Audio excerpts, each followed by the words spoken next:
Assalamualaikum warahmatullahi wabarakatuh. Kisah pelajaran kunci sukses dalam hubungan cinta. Simak cerita berikut ini. Jangan lupa like, komen, dan subscribe YouTube kami. Hujan gerimis membasahi halaman kampus sore itu, saat Dina menabrak seseorang di depan ruang sekretariat organisasi. Buku-buku di tangannya jatuh berserakan, dan ia hanya bisa menggumamkan maaf dengan wajah panik. Orang yang ditabraknya justru tertawa kecil sambil membantu memunguti buku. Kayaknya kamu lebih butuh jas hujan daripada skripsi, ucapnya ringan. Dina mendongak dan menatap pria itu, senyumnya hangat, matanya jernih. Nama di jaket alma maternya, Raka. Pertemuan itu tak berhenti di situ. Mereka sering dipertemukan dalam rapat-rapat, kegiatan bakti sosial, dan sesi begadang menyiapkan proposal. Dina awalnya menganggap Raka hanya teman kerja yang menyenangkan. Tapi malam itu, saat mereka duduk berdua di tangga aula kampus, saling bercerita soal mimpi dan masa kecil, sesuatu dalam dirinya berubah. Raka tidak hanya lucu dan pintar, tapi juga tulus dan penuh perhatian. Ia mendengar, benar-benar mendengar, hal yang jarang Dina rasakan dari siapapun. Mereka mulai saling mencari, sarapan bareng di kantin, pulang bareng dari rapat, atau sekadar duduk di taman kampus sambil berbagi headset. Bagi orang lain mungkin terlihat biasa. Tapi bagi Dina, ini adalah hal-hal kecil yang menggetarkan. Ia menulis diari lagi setelah sekian lama, dan di setiap halamannya, nama Raka selalu muncul entah sebagai tokoh utama, atau hanya sebaris harapan. Hari Raka menyatakan cinta, langit cerah seolah ikut merestui. Di tengah hiruk-pikuk persiapan acara besar organisasi, Raka menarik Dina ke samping dan dengan gugup berkata, "Aku nggak tahu cara yang benar, tapi aku tahu satu hal, aku ingin kamu ada dalam hari-hariku, bukan cuma sebagai teman." Dina terdiam lama sebelum akhirnya menjawab, "Aku juga takut kehilangan kamu. Tapi kalau kita sama-sama mau, kita bisa coba." Dan sejak itu, mereka resmi bersama. 3 bulan pertama adalah masa paling manis. Setiap ulang tahun bulanannya dirayakan dengan hal kecil, sepotong donat, secarik surat, atau pelukan di taman kampus. Mereka tak pernah ke tempat mahal, tapi hati mereka selalu terasa penuh. Teman-teman mulai menjuluki mereka, pasangan paling ideal. Dina merasa hidupnya seperti cerita di novel, dan untuk pertama kalinya, ia percaya pada akhir yang bahagia. Namun bahkan di balik kisah cinta paling indah, selalu ada bayangan yang mengintai. Raka semakin sibuk dengan tugas akhir dan ambisinya untuk masuk dunia kerja. Dina tak berani mengeluh, takut dianggap menyusahkan. Ia hanya tersenyum dan berkata, "Nggak apa-apa, aku ngerti kok," meski dalam hati ia berharap Raka akan bertanya, "Kamu baik-baik saja?" Tapi Raka tak pernah bertanya. Dan dari sanalah retakan kecil mulai terbentuk, halus, tak terlihat, namun perlahan merambat kemana-mana. Sejak Raka diterima magang di salah satu firma konsultan ternama, waktu mereka bersama mulai tergerus. Dulu, Raka selalu datang tepat waktu ke kampus, menyapa Dina dengan senyum dan kopi hangat. Kini, ia lebih sering datang tergesa, matanya lelah, dan senyumnya hanya sekilas. Dina mencoba memahami. Ia tahu ini penting bagi masa depan Raka. Tapi tetap saja, kesunyian mulai menjadi teman akrabnya. Ia sering duduk sendiri di taman kampus, memandangi bangku kosong di sebelahnya, bangku yang dulu selalu diduduki Raka. Komunikasi mereka perlahan berubah. Dari yang tadinya penuh tawa dan obrolan ringan, menjadi sekadar formalitas. "Udah makan?" "Iya." "Capek?" "Iya." "Lumayan." Tak ada lagi cerita tentang hari ini atau mimpi masa depan. Dina masih menyimpan setiap pesan singkat dari Raka, berusaha meyakinkan dirinya bahwa semuanya masih baik-baik saja. Tapi tiap notifikasi yang datang terasa semakin hambar, dan setiap pesan yang tak dibalas terasa seperti luka kecil yang tak kunjung sembuh. Dina mulai merasa seperti bayangan di hidup Raka, ada, tapi tak terlihat. Ia menahan air mata saat melihat pasangan lain tertawa bersama di koridor kampus. Ia menatap layar ponselnya berjam-jam, berharap Raka menghubungi lebih dulu. Tapi yang datang justru notifikasi kerja dari klien Raka. Ia ingin marah, ingin berteriak bahwa ia juga butuh diprioritaskan. Tapi saat suara Raka terdengar lelah di ujung telepon, semua kemarahannya menguap. Ia hanya berkata, "Istirahat ya," dengan senyum yang dipaksakan. Suatu malam, saat hujan turun seperti saat mereka pertama kali bertemu, Dina menulis diari lagi. Tapi kali ini, bukan tentang cinta. Ia menulis tentang rindu yang tak tahu harus dikirim kemana. Tentang senyuman yang mulai ia lupakan bentuknya. Tentang suara yang dulu menenangkan, kini terasa asing. Ia menyadari, cinta bukan hanya soal bertahan, tapi juga tentang diperjuangkan. Dan jika hanya satu pihak yang terus berjuang, bukankah itu namanya bertahan sendirian? Mereka masih bersama, secara status. Tapi tidak lagi secara hati. Seperti dua orang yang duduk bersebelahan di kereta, namun tidak saling menatap.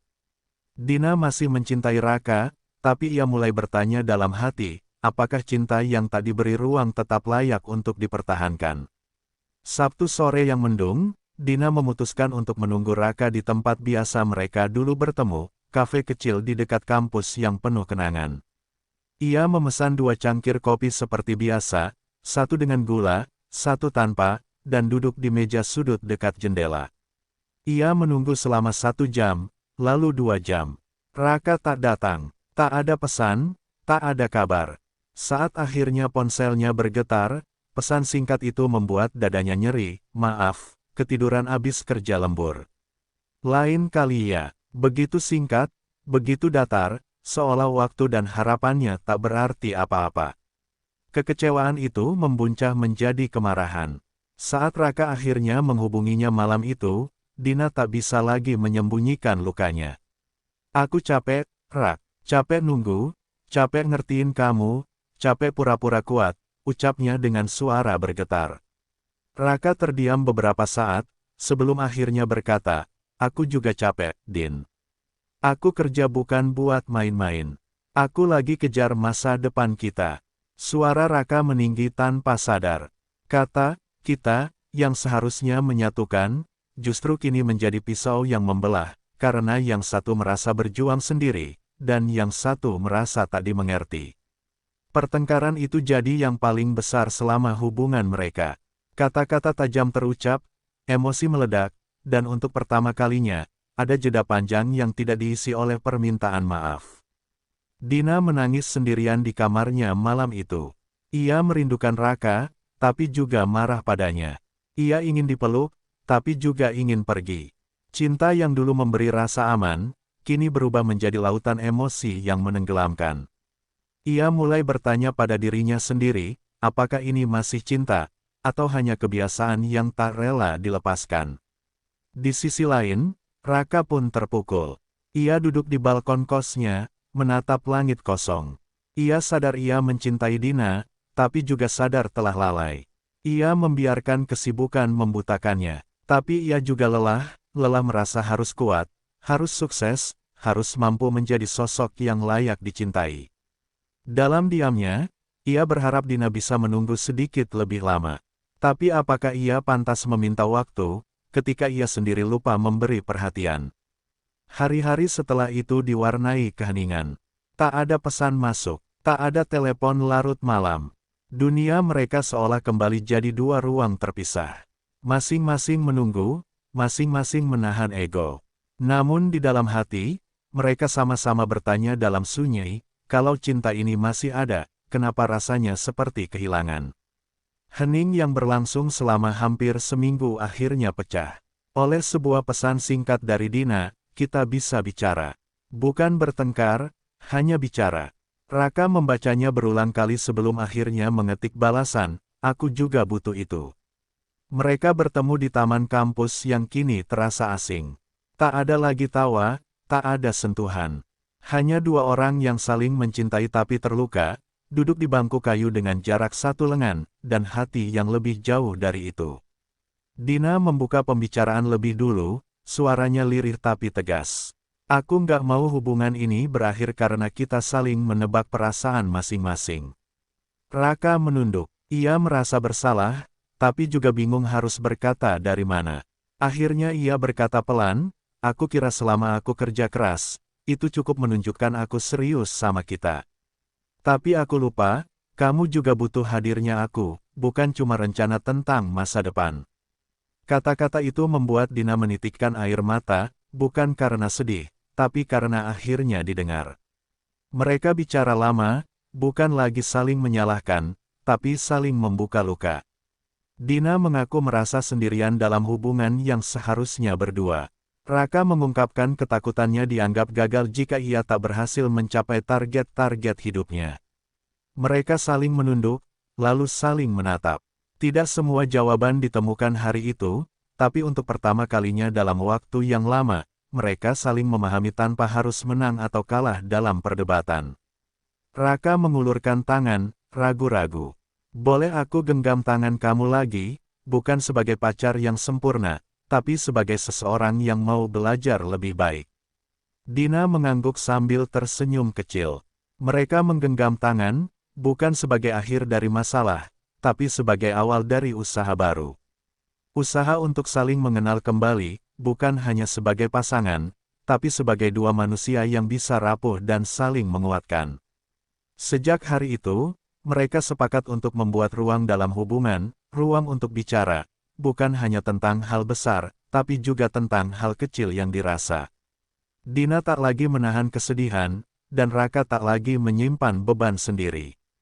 Mereka belajar bahwa komunikasi bukan hanya soal kata-kata, tapi keberanian untuk menunjukkan diri apa adanya, rapuh, jujur, dan utuh. Karena cinta yang kuat bukan yang tak pernah retak, tapi yang tak pernah berhenti diperbaiki. Waktu berjalan, dan hubungan Dina dan Raka perlahan berubah bentuk, bukan lagi tentang mencari kesempurnaan, tapi tentang merawat keutuhan. Mereka mulai membangun kebiasaan baru, menelepon tiap malam meski hanya 5 menit, bertukar pesan jujur walau terdengar remeh, dan yang paling penting, berani bicara saat hati mulai goyah. Tidak selalu mudah, kadang masih ada salah paham, kadang suara meninggi. Tapi kini mereka tahu, diam hanya akan membuat luka tumbuh dalam bayang-bayang. Suatu malam, saat mereka duduk di taman kota, Dina memandang langit yang cerah. Kita dulu hampir hilang, ya, katanya pelan. Raka menoleh, memegang tangan Dina erat.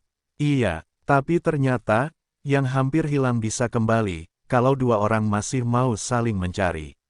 Mata mereka bertemu, penuh luka yang sudah mulai sembuh. Mereka tersenyum, bukan senyum bahagia seperti dulu, tapi senyum yang lebih kuat, karena lahir dari perih yang sudah dilewati bersama. Dina kini tahu bahwa cinta bukan hanya tentang merasa dicintai, tapi juga tentang punya ruang untuk merasa aman saat rapuh.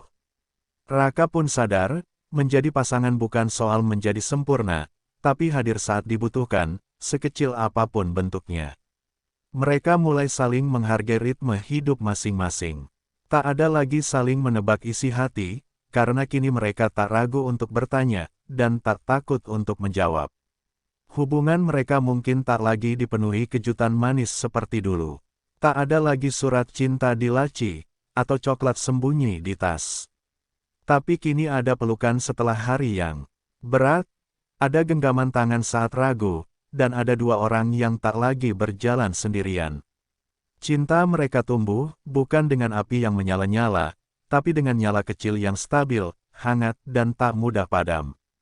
Dan pada akhirnya, mereka belajar bahwa kunci dari semua itu bukan janji, bukan hadiah, bukan waktu semata. Tapi komunikasi, yang sederhana, tapi nyaris terlupakan. Karena saat dua hati saling bicara tanpa takut, cinta tak lagi hanya bertahan, ia tumbuh. Ia hidup. Beberapa bulan berlalu sejak malam panjang itu, dan Dina serta Raka terus belajar menyesuaikan langkah. Mereka masih sama-sama sibuk, masih ada hari-hari lelah dan salah paham.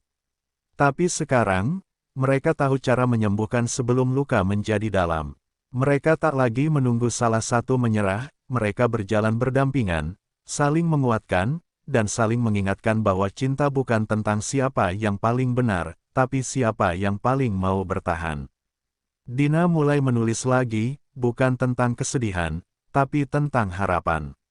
Dan di setiap tulisannya, Raka ada, bukan lagi sebagai tokoh yang nyaris hilang, tapi sebagai sosok nyata yang kini berdiri bersamanya, menjalani hidup satu hari dalam satu waktu.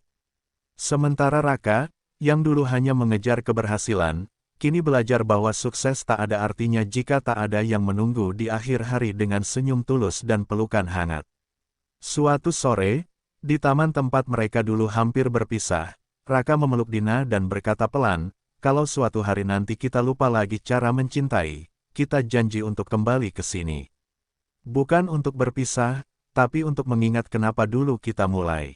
Dina mengangguk, dan langit sore itu seperti ikut mengamini. Cinta mereka tidak sempurna, tapi nyata, dan itu jauh lebih berharga. Kisah mereka mengajarkan kita semua bahwa cinta bukan tentang menghindari luka, tapi tentang tetap menggenggam meski tangan gemetar. Bahwa hubungan yang kuat bukan yang tanpa konflik, tapi yang diisi dengan keberanian untuk saling jujur, saling bertumbuh, dan saling kembali meski pernah menjauh. Karena cinta sejati bukan tentang siapa yang tak pernah pergi, tapi siapa yang selalu memilih untuk kembali. Terima kasih telah menonton kisah ini hingga akhir. Semoga cerita Dina dan Raka bisa menyentuh hatimu dan menjadi pengingat bahwa setiap hubungan butuh usaha, bukan hanya rasa. Doa terbaik untuk kamu yang sedang memperjuangkan cinta, yang sedang belajar memahami pasangan, atau yang sedang menyembuhkan luka. Semoga cinta yang kamu temukan adalah cinta yang tidak hanya membuatmu bahagia, tapi juga membuatmu tumbuh. Jangan lupa untuk like, subscribe, dan bagikan cerita ini jika kamu merasa terhubung. Sampai jumpa di kisah cinta selanjutnya.